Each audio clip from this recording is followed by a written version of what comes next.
Okay, chapter 13. Now let's quickly recap as we always do now. So, chapter 12, Mrs.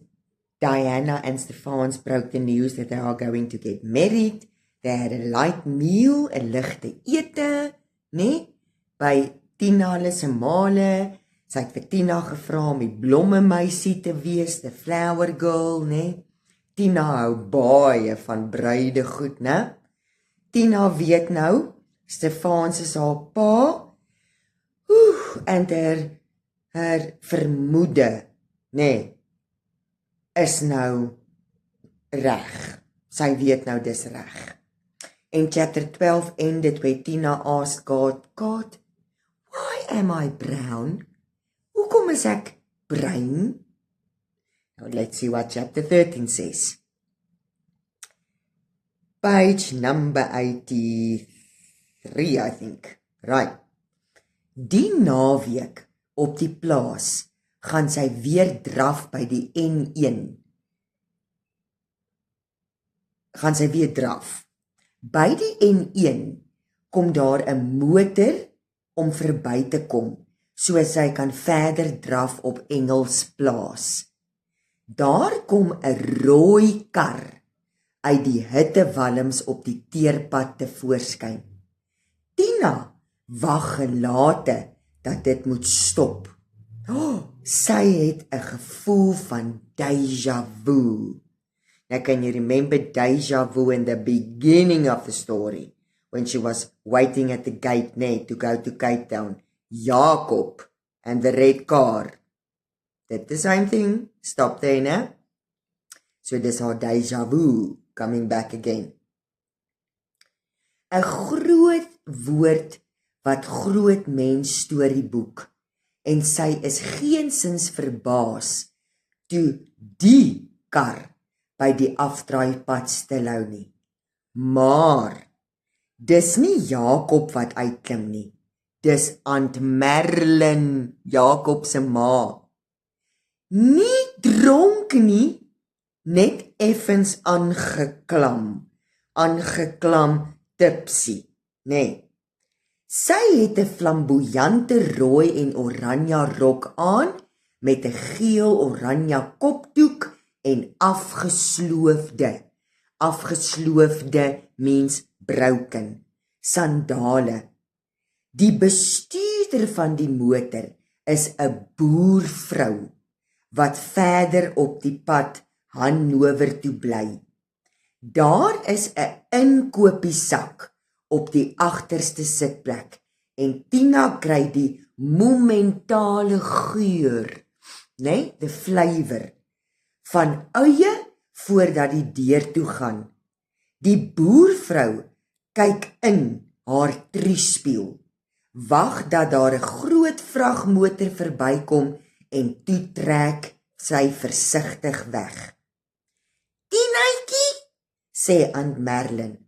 Tinaitjie, Jacobie was altyd so lief vir jou. Hy het jou rondgedra toe jy 'n baby was. Toe was hy al 3 jaartjies oud, toe jy bore. Toe knik Tina. Aunt Merlin vertel dit al jare, né? She tells the story years ago. Alright. Waar het jy daai laaste aand vir Joel gesê? Tina voel hoe haar hart ruk. Ek weet nie, sê sy, soos vir die polisiemanne. Ek kon nie verstaan wat sê hy nie. Aunt Merlin kyk na haar en sug.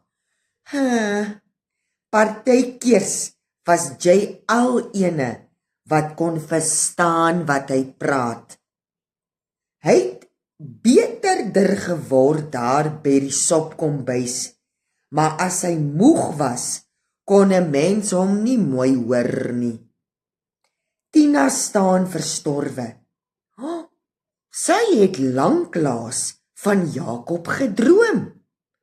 Sy het haar daarmee versoen dat sy nooit die pap geroer sou kry nie. Maar so duidelik asof iemand dit vir haar gesê het, weet sy dat sy weer vannag van Jakob gaan droom. Kry die ellende dan nie einde nie?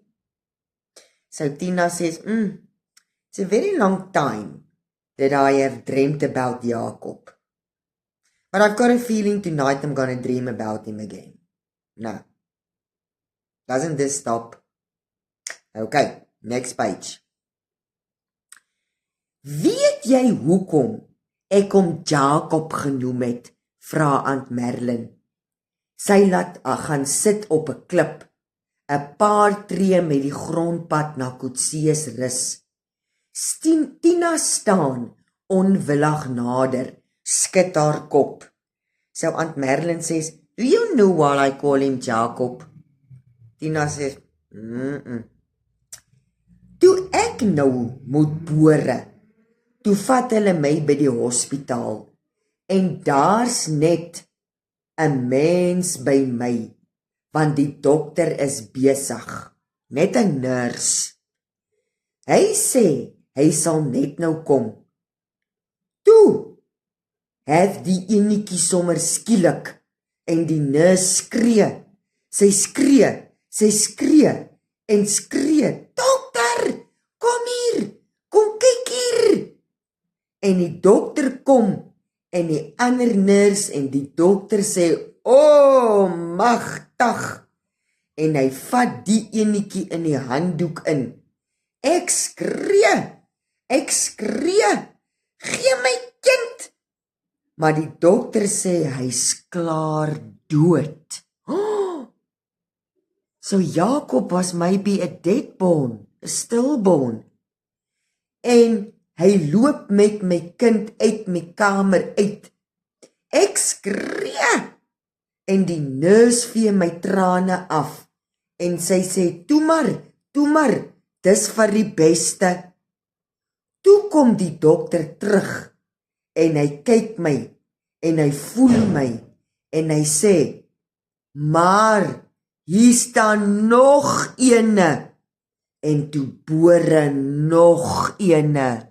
Oh my goodness, Aunt Merlin had twins. Now, the one was a stillborn, and then there was another one. Oh my word, nee. En toe bore nog ene. En die dokter sê, die kind was al aan die versmoor. Suffocation, nee. Van die angstigheid oor hy wil bore.